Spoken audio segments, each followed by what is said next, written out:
Hello mga ka-bells and welcome back sa ating channel.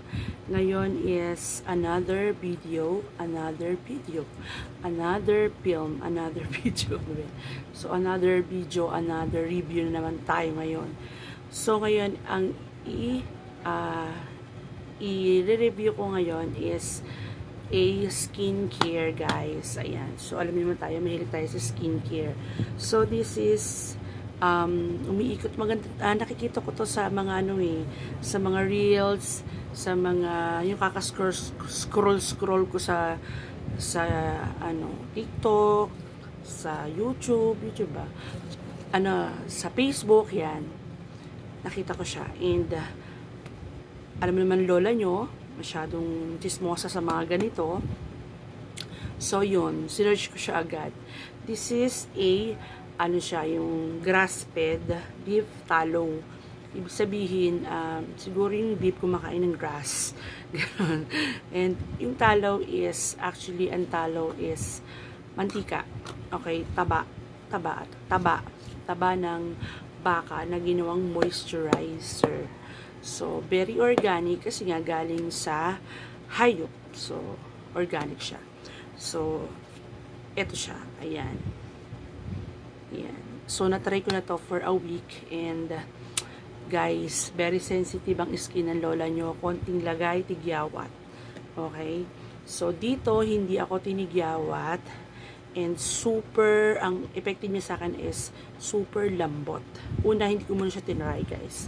Kasi nga, ano ba yun sa likod? Kasi nga, pinatry ko is yung asawa ko kasi nga natatakot ako baka tigyawatin ako. So sabi niya okay naman daw, and then yung kinaumagahan para daw siyang parang alam niyo parang naging mamula-mula yung balat niya. Tinitigan ko siya, sabi ko yan lang ba nilagay mo sa mukha? Sabi niya yan lang. Parang nagka-rosy cheek siyang ganun. So yun, sabi ko maitry nga. So tinry ko siya nung night na yon. And then every night, guys, ginagamit ko na siya.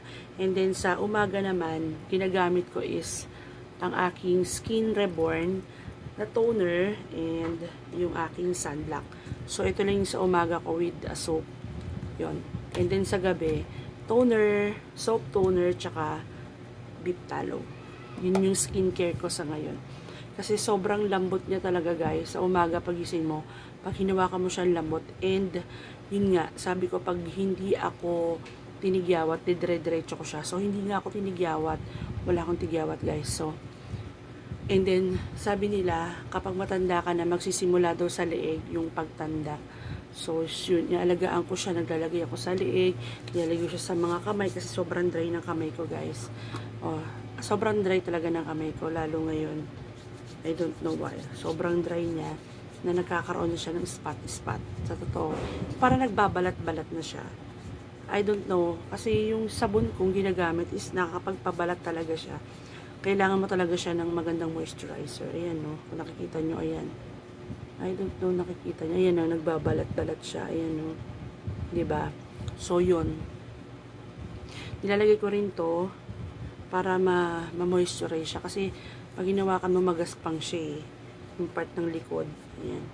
So, yun, makabels-bels. Ito ang nilalagay ko. And papakita ko syempre sa inyo yung product. So, ayan na. Bawas na siya. O, kita nyo. Marami siyang laman. And bawas na siya. Yung smell niya is parang minty bulalo. May amoy siyang bulalo, guys. May amoy siyang parang pagkain. Kasi, yung aso ko, pag pinapahid ko, gusto niya akong himurin. Alam niyo yun? So, yan. And then, yung kanyang texture is, parang cream lang siya. Ayan. Ayan. Ganyan lang siya. Cream. Na sobrang moisturized. Though malagkit siya sa una. Pero, afterwards, okay naman siya. Nawawala na yung lagkit. And nagbibigay siya ng, effect. Yung parang, shining effect, para siyang makintab. Ayan, nakikita nyo. Yun. Kasi nga, ayan. Matagal yung kapit ng shine niya. So, nagbibigay siya ng shine effect. Ayan. Nakikita nyo, guys. Ayan. So, yun. And then, pag pinahid mo siya sa face, mararamdaman mo, syempre, medyo greasy ng konti. Kasi talo eh. So, medyo greasy ng konti, pero nawawala siya afterwards. Saka hindi siya makati sa mukha kasi 'di ba usually pag greasy parang tapos parang nangangati-ngati. Ganun yung pakiramdam ko eh. Nakita ko yung sa asawa ko nung paglagay ko greasy kaya ayoko na i-try. Ayoko nang ilagay sa mukha. Pero nung nakita ko yung effect sa kanya na wow, okay ah. So yun, tinaray ko na rin siya sa mukha and ayun na siya guys. Konti na siya. And nabili ko to guys sa organic to eh. Nabili ko siya sa Shopee. Ayan. Yung amoy niya, hindi ko gusto. Hindi ko gustong gusto, pero asawa ko okay sa kanya yung amoy, sa akin hindi. Pero yon, ayan guys. Hanapin nyo lang to sa Shopee, o kaya lalagay ko yung kanyang link sa baba ng aking comment section. And try nyo na to. Alam ko marami nang nagamit nito, lalo na sa mga part ng western. Kasi sa western, di ba, mostly mga dry yung mga balat nila kasi nga doon malamig. And then minsan sobrang araw, yun, nagdadry yung balat nila. Kung di malamig na malamig, sobrang init. Di tulad sa atin, sobrang init lang. Di tulad sa atin, kaya pa ng balat natin. Sa kanila kasi meron sobrang lamig, sobrang init, ganun. So, yun.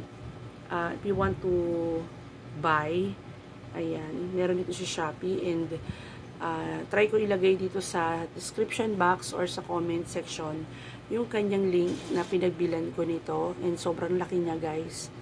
Ang tagal niya magagamit. Nilalagay ko siya sa liig, sa mga siko-siko. Ayan. So yun lang mga ka-bells-bells. Thank you for watching and I hope I will see you on my next video. Bye!